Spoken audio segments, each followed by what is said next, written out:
Bonjour et bienvenue sur la chaîne de la Liberté Immobilière, c'est Gaëtan. Aujourd'hui, je vais essayer de répondre à la question: faut-il ou non avoir un salon dans une colocation ou un appartement?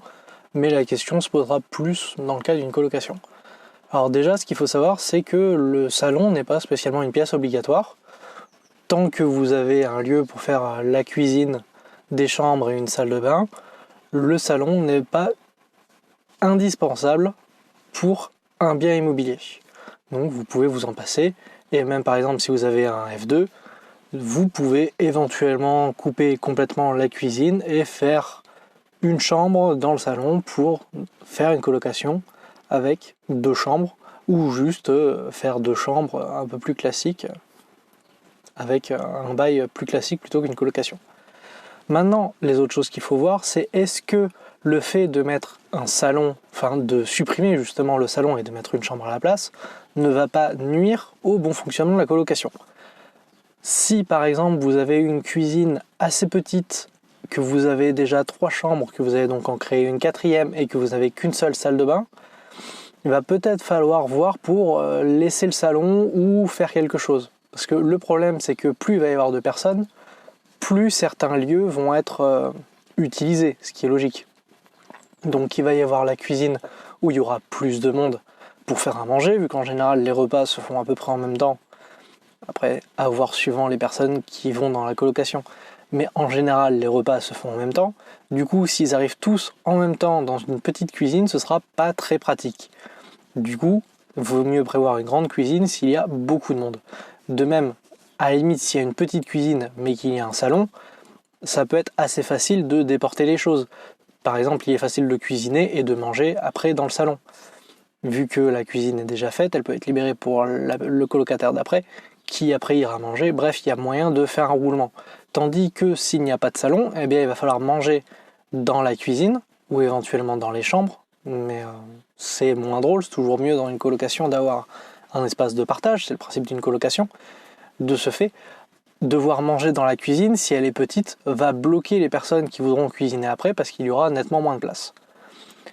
Pour revenir à la salle de bain, ça va être la même chose. S'il n'y a qu'une, 2 ou 3 personnes dans un appartement ou une colocation, une seule salle de bain est suffisant. En général, ça laisse le temps aux personnes de faire une rotation, de sorte à ce que chacun puisse occuper la salle de bain le temps dont il a besoin, sans avoir à nuire les autres personnes.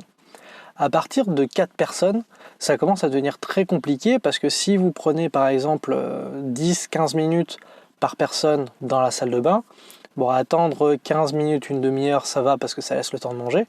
Commencer à attendre 45 minutes pour pouvoir aller prendre sa douche, ça va commencer à être plus long et on n'est que sur un passage en salle de bain de 15 minutes. Ça peut être moins, ça après charge au colocataire de s'arranger, mais je préfère penser que si il n'y a qu'une seule salle de bain, autant que les personnes aient le temps de l'occuper comme il faut. Et le problème, c'est que s'il y a beaucoup de monde, eh bien, ce temps va devoir être réduit, ce qui peut nuire encore à la bonne entente dans la colocation. Chose que, en tant qu'investisseur, on ne veut pas. On veut au mieux que ça se passe bien dans la colocation, et voire même très très bien, de sorte à ce que les colocataires entre eux s'entendent bien, que la colocation avance, que vous perceviez vos loyers, bref, que ça vous génère de l'argent. Pas devoir tous les mois changer de colocataire parce que c'est trop petit, parce qu'il n'y a pas de place, tout ça. Maintenant, l'avantage que ça a de faire une chambre supplémentaire à la place du salon, donc partons du principe que vous avez une grande cuisine, que vous avez déjà 2 salles de bain, 2 toilettes, voire mieux une salle de bain par chambre, ça c'est le top du top. Vous pouvez très bien supprimer le salon et créer une chambre supplémentaire.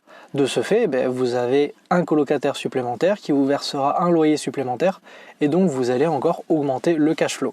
La colocation étant déjà quelque chose qui rapporte le plus en dehors de la location courte durée sur le marché, vous allez encore exploser la rentabilité de votre appartement en supprimant cette pièce pour en faire une chambre. Au final, c'est donc à vous de voir ce qui est le plus intéressant pour vous, pour votre bien, mais surtout, le point que je mettrai moins en avant, c'est pour vos colocataires, parce que ça va être le point le plus important. Si les colocataires ne sont pas bien, votre bien vous rapportera moins, du coup vous aurez moins de rentabilité, et c'est l'effet boule de neige. J'espère avoir répondu à la question, donc si vous en avez d'autres, n'hésitez pas à laisser en commentaire. Si la vidéo vous a plu, le pouce bleu toujours, ça fait plaisir. Et moi je vous dis à bientôt dans une prochaine vidéo. Allez, ciao!